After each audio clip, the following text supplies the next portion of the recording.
할렐루야. 오늘은 히브리서 5장 8절과 10절의 말씀을 가지고 영원한 구원의 근원이라는 제목으로 친 생명의 양식을 여러분들과 함께 나누며 먹도록 하겠습니다. 그가 아들이시라도 받으신 고난으로 순종함을 배워서 온전하게 되었은즉 자기를 순종하는 모든 자에게 영원한 구원의 근원이 되시고 하나님께 멜기세덱의 반차를 쫓은 대제사장이라 칭하심을 받았느니라.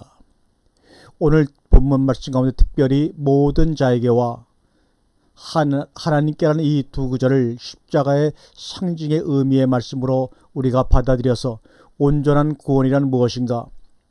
결론적으로 말씀드리면 모든 자에게 영원한 구원의 근원이 되시고 또 하나님께는 어떤 칭하심을 받는 것이 온전한 구원인가 그런 말씀의 의미를 가지고 우리가 한번 새겨보도록 하겠습니다. 우리가 일평생을 통해서 신앙생활을 해가는 과정 속에서 죄수 신앙생활은 없어야 되겠다는 것을 먼저 말씀드리고 싶습니다. 이 말이 무슨 말이냐?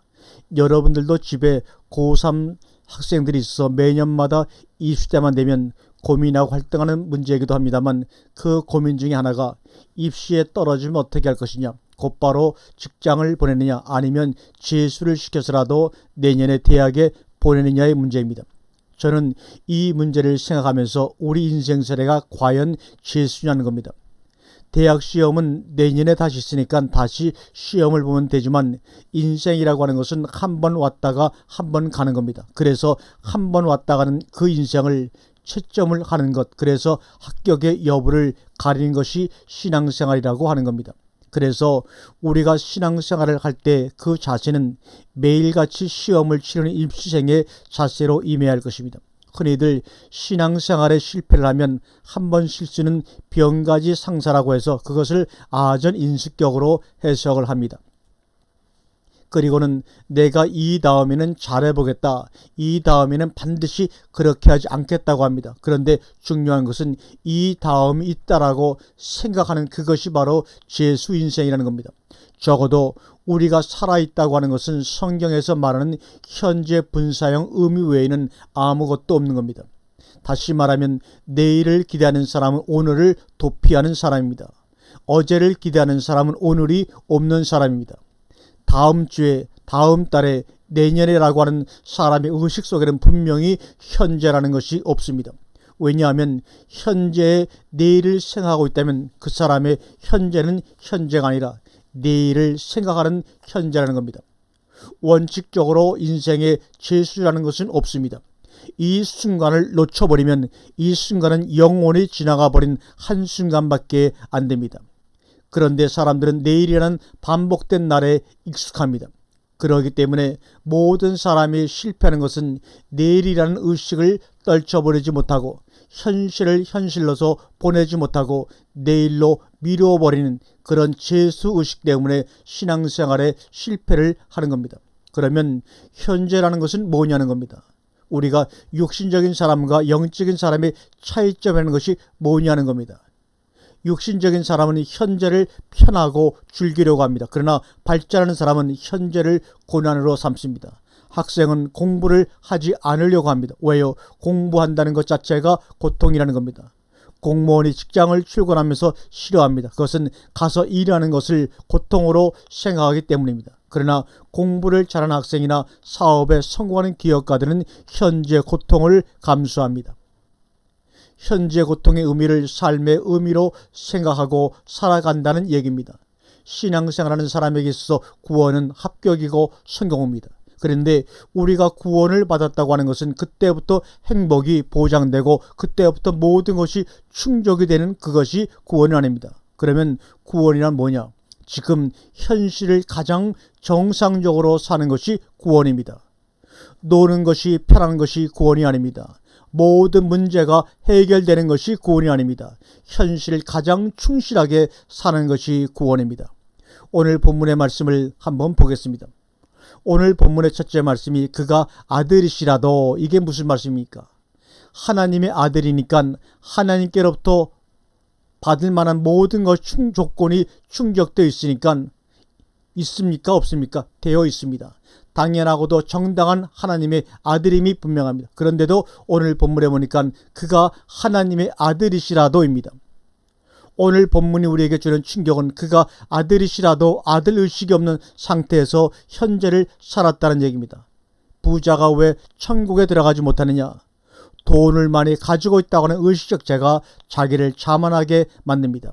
예수님과 우리들의 차이점이 뭐냐? 우리가 만약 아들이라면 아들이기 때문에 모든 행복 조건을 누리려고만 생각하지 고난받으려고 하지 않는다는 것입니다. 그런데 예수님은 그가 아들이시라도 아들이라고 하는 자기를 완전히 내팽개쳐 버렸습니다. 크리스마스가 1년에 한 번씩 돌아옵니다. 크리스마스의 큰 의미는 뭡니까?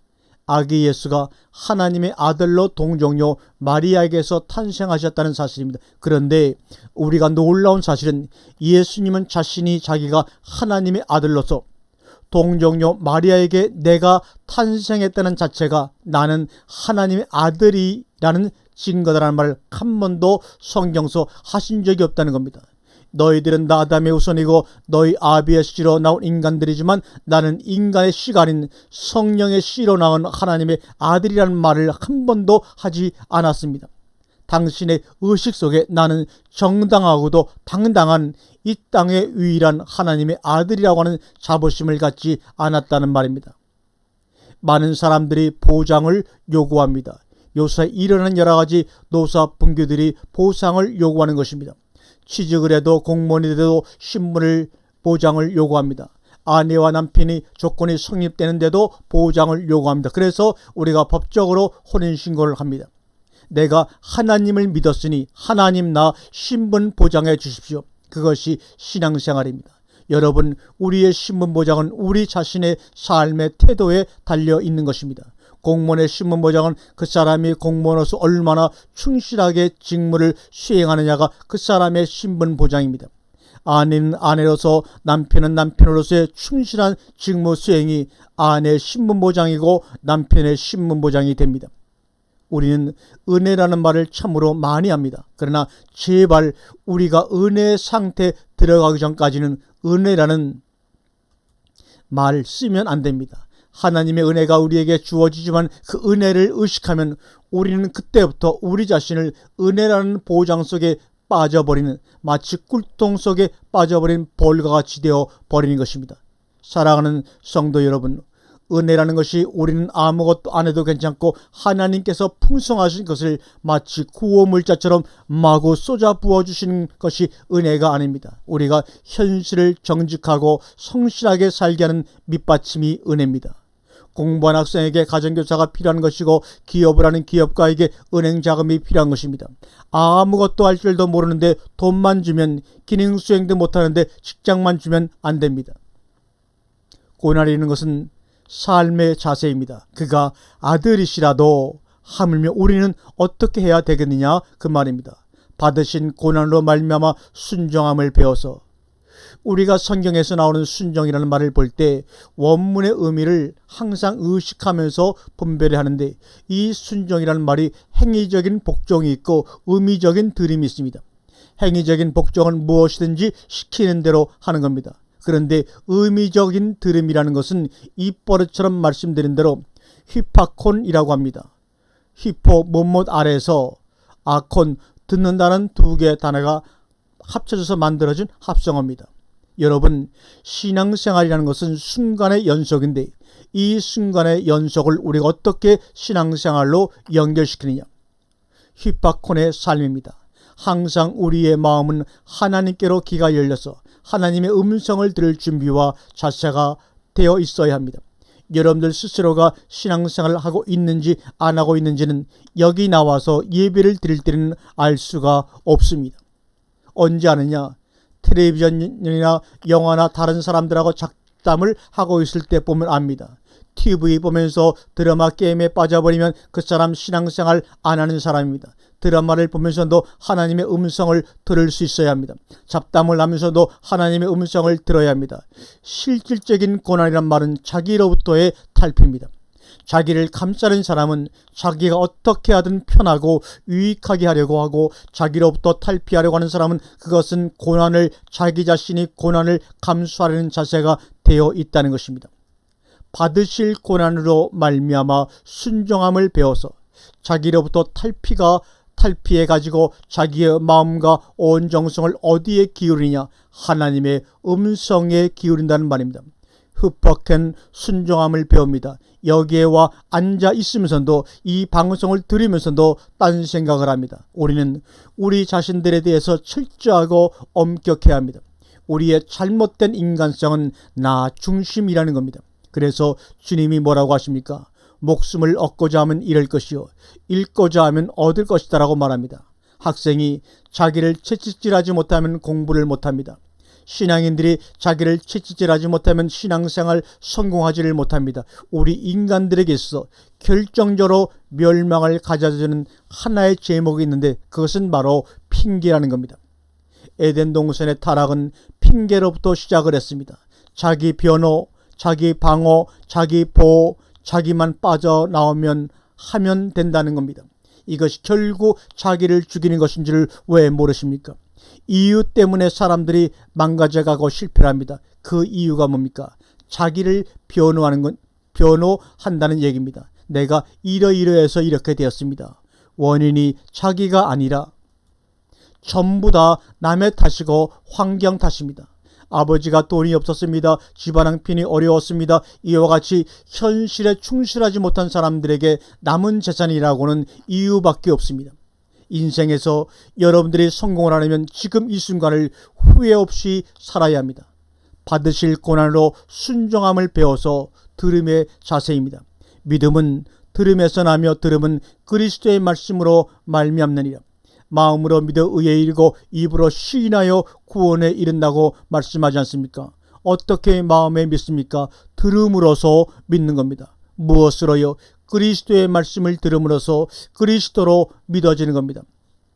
믿으면 안 됩니다. 믿어져야 합니다. 믿으면 안 됩니다. 믿어져야 합니다. 그것이 고난이다 그겁니다. 자기가 없는 삶, 그거 고난 아닙니까? 내 삶이 없습니다. 한국에 내노라는 기업가들 한번 보세요. 자기 삶이 있는 줄 아십니까? 식구들끼리 모여서 식사 한 끼 제대로 하는 줄 아십니까? 없습니다. 1년에 아버지 얼굴 볼 때가 많지 않다고 합니다. 핑계와 이유 때문에 이 공부를 하지 못한다면, 이 말씀을 여러분이 듣지 못한다면 처음부터 안 하는 것이 좋습니다. 하나님은 순간순간 우리의 자세를 바라시는 겁니다. 물론 이 성경 원어 공부를 해야만 하느냐라고 말한다면 더 말할 것 없지만, 내가 이 과정을 통해서 반드시 하나님의 말씀을 듣고 하나님의 말씀을 내 것으로 해서 오늘 말씀과 같이 모든 자에게와 하나님께 인정을 받는 사람이 되겠다고 생각한다면 자세부터 바로 갖추어야 합니다. 하나님은 천지 만물을 만드실 때 어느 한 가지라도 얼렁뚱땅 하지 않으신 것은 여러분이 잘 아십니다. 그가 아들이라도 받으실 고난으로 순종함을 배워서, 고난을 통해서 순종함을 배우는 겁니다. 그가 아들이시라도 어떻게 생활하셨습니까? 낮에는 복음 전하시고 밤에는 호텔에 가서 더블 침대에서 잘 주무셨습니까? 아니지요. 받으실 고난으로 순종함을 배워서, 그래서 어떻게 됐습니까? 온전하게 되었은즉, 우리를 온전하게 되는 경지로 이끌어주는 것은 고난으로 말미암아 순종함을 배우는 겁니다. 아콘, 들음을 배워가는 겁니다. 여러분, 그리스도의 말씀을 날마다 정성껏 들으셔야 합니다. 처음에는 나와서 메시지를 듣고 성경을 듣고 그 다음에는 조용히 묵상을 하면서 개인적인 하나님의 음성을 들어야 합니다. 성경에 나타난 인물들을 보세요. 노아 시대에 교회가 있었습니까? 노아 시대에 목사가 있었습니까? 아브라함 시대에 교회가 있었고 전도사가 있었고 목사가 있었습니까? 아무것도 없었습니다. 그러면 그들이 뭘 배웠습니까? 들음으로 배웠습니다. 어떤 자세래요? 순종하는 자세로, 고난 가운데 순종하는 자세로 들음을 배웠다 이 말입니다. 아브라함의 믿음이 뭡니까? 바랄 수 없는 중에 바라고 믿었습니다. 받으신 고난으로 순종함을 배워서 온전하게 되었은즉, 작품이 온전한 작품이 되는 것은 작품의 원료에 있는 것이 아니라 만드는 자에 있는 것입니다. 흙의 질이 특별히 좋기 때문에 위대한 도자기가 나오는 것이 아닙니다. 작가의 솜씨에 의해서 나오는 겁니다. 성경이 말합니다. 내가 자족의 비결을 배웠나라와 자족의 비결을 배웠나라와 자존의 비결을 배웠나라. 자족으로 가르칠 것이냐 자존으로 가르칠 것이냐, 이것은 엄청난 사건입니다. 근본적으로 사람 자체를 바꿔버리는 겁니다. 자족은 자기 만족 속에 빠져들게 하는 겁니다. 자존은 자기로부터 탈피하는 겁니다. 환경으로부터 탈피, 자기로부터 탈피를 말합니다. 이것이 바른 자존입니다. 그래서 성경은 자족을 가리키고 있는 것이 아닙니다. 그래서 성경은 자존을 가리키고 있습니다. 자족하면 된다는 겁니다. 가난해도 자족하면 되고, 부자여도 자족하면 되고, 풍부해도 배가 고파도 자족하면 되는 겁니다. 자기 만족입니다. 그러면 결국 자기에서 끝나버리고 맙니다. 아닙니다. 풍부해도 풍부에 연연해 하지 아니하고, 가난해도 가난에 좌절해 하지 아니하고, 그런 것들과 떨어져서 자기 스스로 자존하는 사람입니다. 나는 배불러서 못 갔습니다. 나는 가난해서 못합니다. 그런 것들과는 상관이 없이 스스로 자존하여 사는 겁니다. 하나님의 음성을 들을 자세만 되면 됩니다. 거기에 아무런 조건이 없습니다. 전화 통화는 선의 직통으로 연결될 때만 가능한 겁니다. 우리 텔레파시, 텔레비전, 텔레폰이라는 말 많이 쓰죠. 텔레는 멀리 접도입니다. 멀리 보는 소리, 파시는 연관, 비전을 본다는 것 아닙니까? 멀리 보는 것이 텔레비전이고, 멀리 듣는 것이 텔레폰이고, 멀리 느끼는 것이 바로 텔레파시입니다. 하나님과 나와의 거리가 얼마든지 상관이 없습니다. 텔레파시가 통하면 하나님의 음성을 들을 수가 있습니다. 신앙생활은 바로 그것을 말하는 겁니다. 그래서 예수님이 뭐라고 한지 아십니까? 아버지께서 내게 말씀하신 그것을 내가 말하노라, 그겁니다. 아버지께서 내게 말씀하신 것을 내가 말하노라. 세상의 소리, 세상의 것 보이지 않습니다. 무슨 말입니까? 자존할 수 있다는 겁니다. 어떤 경우에도 자존할 수 있습니다. 풍부에 처하는 것이 아니라 풍부에도 자존할 수 있고, 궁핍에도 자존할 수 있고, 중요한 것은 이김입니다.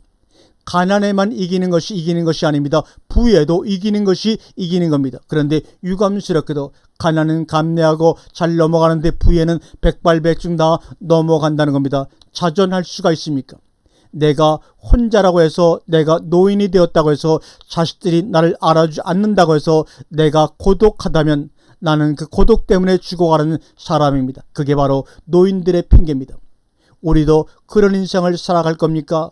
온전하게 되었다는 것은 자존자라는 겁니다. 하나님이 우리를 언제까지 지켜주고 돌봐주어야 합니까? 우리 하나님이 영어원 원장부터 양론 원장까지 다 해야 되겠습니까? 그런 하나님이시기를 여러분 진정으로 원합니까? 사도 바울은 고린도 교회에 편지하면서 탄식의 제목이 뭡니까? 고린도전서 2장 3절입니다. 내가 너희 가운데 거할 때 약하며 두려워하며 심히 떨었노라. 내가 지혜로운 자들 가운데서 지혜를 말하기를 원하노니 너희가 아직도 그리스도 안에서 어린 나이라. 이게 바로 고린도 교회를 향한 하나님의 심정이었습니다. 그렇게 돌봐주고 길러주고 보살펴 주었는데도 또 여전히 똥오줌 못 가리고 있으니 하나님께서 얼마나 답답해 하시겠습니까? 히브리서 5장 8절 이하에 그가 아들이시라도 받으신 고난으로 순종함을 배워서 온전하게 되었은즉 자기를 순종하는 모든 자에게 영원한 구원의 근원이 되시고 하나님께 멜기세덱의 반차를 쫓은 대제사장이라 칭하심을 받았느니라고 말합니다. 온전하게 되었은즉 자기를 순종하는 모든 자에게, 여기서 원문에는 자기를 아우토라는 인칭 대명사를 썼는데 자기를 순종하는 것보다는 그에게 순종하는 것으로 고쳐야 합니다. 그리스도도 좋고 하나님도 좋은데 지금 이 문구의 앞뒤를 살펴보면 아들이신 그분이 아버지께 순종함을 배워서 온전하게 돼가지고 그에게 순종하는 모든 자에게 구원의 근원이 되셨다, 이렇게 나왔습니다. 그러니까 그에게가 맞는 것입니다. 누굽니까? 아버지께 순종하는 모든 자에게 무엇이 되었습니까? 구원의 근원이 되었다, 이 말입니다. 이 근원이라는 말이 아르케가 있고 아이티오스가 있는데, 아이티오스는 조건, 근거가 되었다 그 말입니다. 예수 그리스도도 아버지를 증거하신 분입니다. 아버지의 말씀을 당신이 대언을 했습니다. 그것이 그리스도의 영입니다. 그러니까 말씀의 본체는 어디냐? 아버지입니다. 우리 마음이 자존적 상태로 들어가야 된다는 것은 나 자신을 위해서 필연적인 조치입니다. 내가 어떤 환경에 휩쓸릴 가능성이 많으면 나는 그 연약성 때문에 자주 나를 뺏기게 됩니다. 자존적 상태가 되면 나타나는 특징 가운데 하나가 어떤 사건이 일어나도 생각이나 말만 그렇지 마음은 아무렇지도 않습니다. 중요한 것은 사람이 마음을 뺏기면 안 됩니다. 화가 나도 마음에 사가 났으면 이건 죄 짓는 겁니다. 이건 빨리 우리가 해결을 해야 합니다.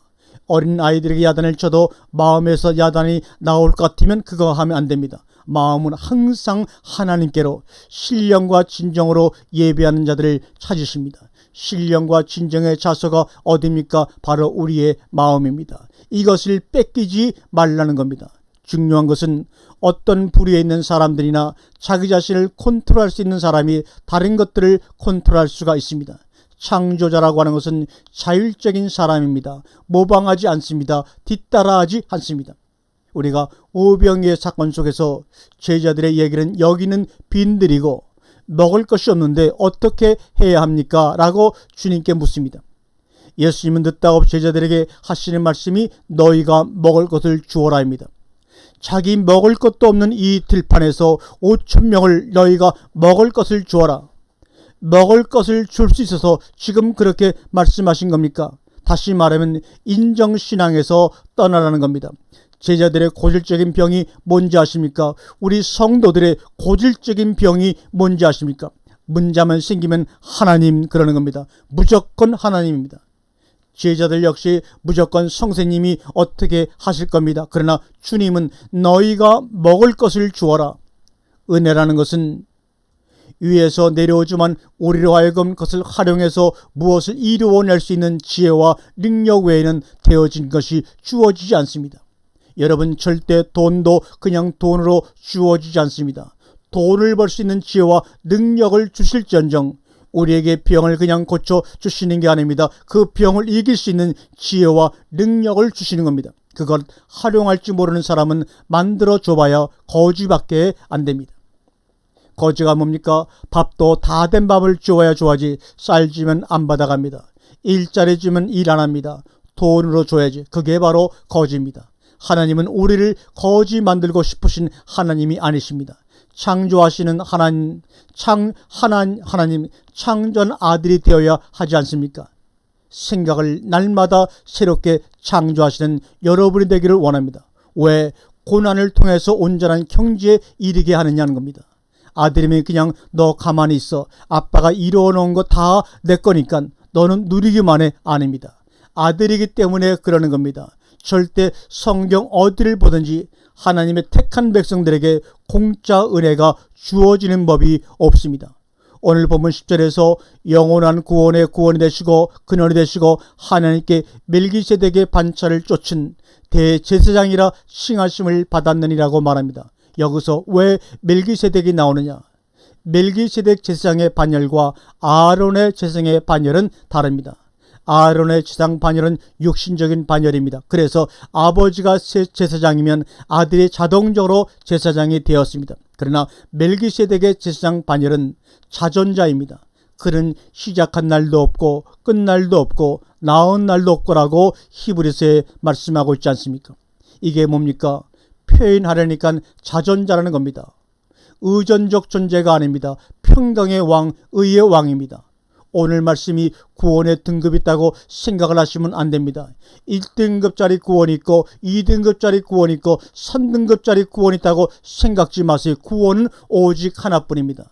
영원한 구원의 근원이 되셨다고 말하지 않습니까? 누구의 구원이? 그가 아들이시라도 순종함을 배워서 온전하게 되신 그의 구원이 바로 우리의 구원입니다. 지금 우리가 살고 있는 세상에서 종교들이 참으로 많은데 그 가운데 우리 기독교인들은 기독교의 우월성을 자랑합니다. 그런데 우리 기독교의 허점이 뭔지 아십니까? 구원의 표본이 없다는 겁니다. 어떤 사람을 두고 저 사람 구원받았다고 말할 만한 표본이 없습니다. 이거 참으로 심각한 겁니다. 그런데 그 표본이라는 것은 그가 이루어 놓은 어떤 일이나 결과가 아닙니다. 그의 삶 자체가 표본이어야 하는데 그런 삶을 우리에게 보여주는 표본이 없는 겁니다. 설교 잘하는 목사 있습니다. 그 사람은 설교 잘하는 목사지 구원의 표본이 아닙니다. 큰 대형교회 건물을 가지고 있는 목사, 그는 교회 경영자는 될지언정 구원의 표범자는 아닙니다. 교회가 이 구원의 절대성에 대해서 관심을 잊어버리면 안 됩니다. 교회가 이제부터 정말로 완벽한 구원, 온전하게 하신 구원이 무엇인가 알고 그것을 목표로 하고 매진하는 사람들만의 모임이 되어야 합니다.